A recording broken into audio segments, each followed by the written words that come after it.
Hey everybody, I just want to hop on here.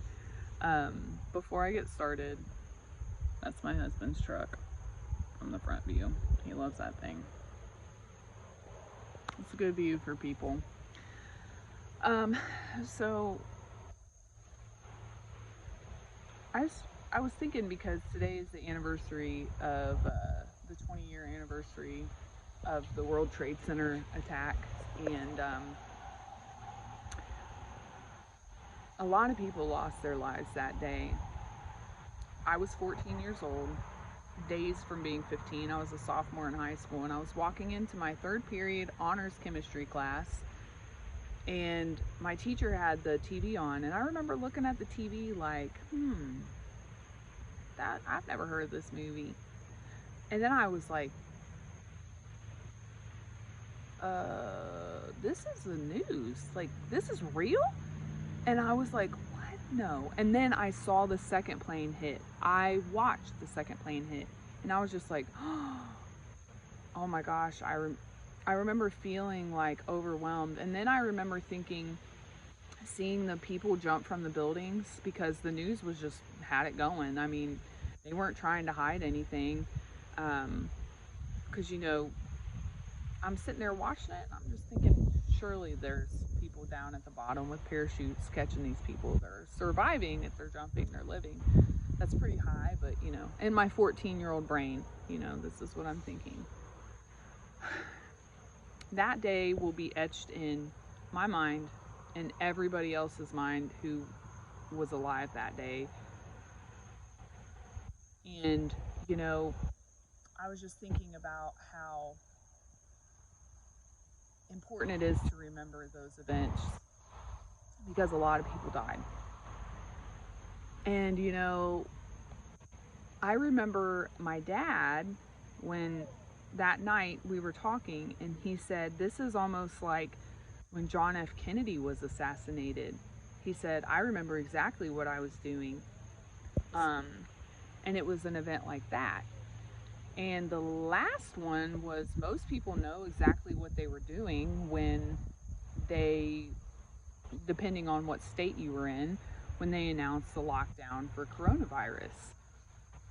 But that impact was much smaller, in my opinion, much smaller than watching a president be assassinated or thousands of people dying right before your eyes as a plane crashes into one building and then another building and crashes into that.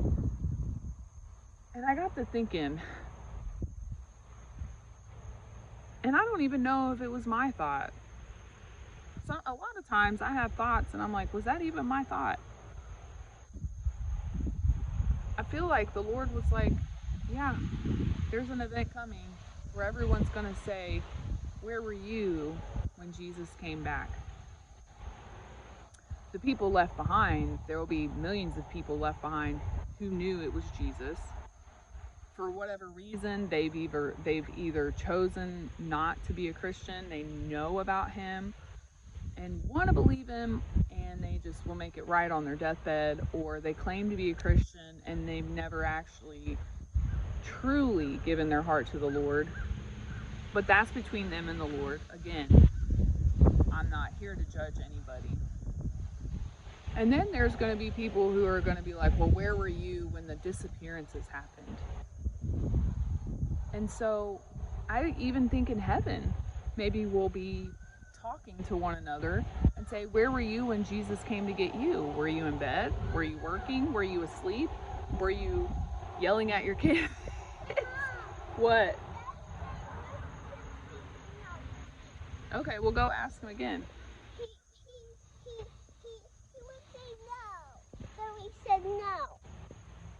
Okay, well then go up in your room and play.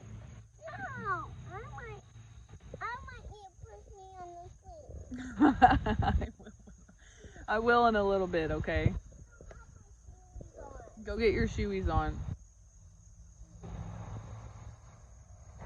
She sure is cute, isn't she? I hope you guys don't mind all the interruptions. She has an older brother and an older sister, but they are much older. I have a 16-year-old and a 20-year-old. they're my bonus kids, and so we had her. My husband and I had her, and that's it. No, not yet. So the whole point of this video was to say that event's coming, so you need to be ready. So it's just something to think about. Have a good night.